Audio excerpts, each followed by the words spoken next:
Hello and welcome. In this video, I'll be showing you how to create a DeepSeek account on your phone. So you have a few options here. You can link up your Google account or your Apple ID.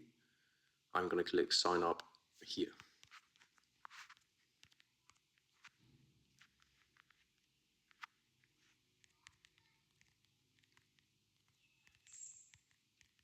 Put in your details.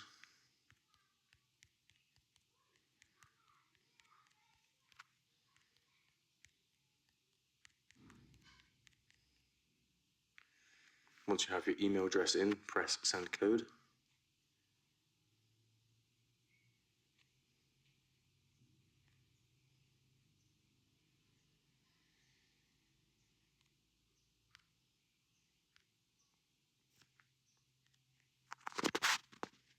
Get the code from your email, then press sign up.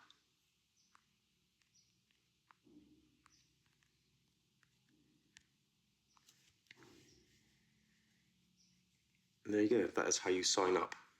Thank you very much. I hope this video helped.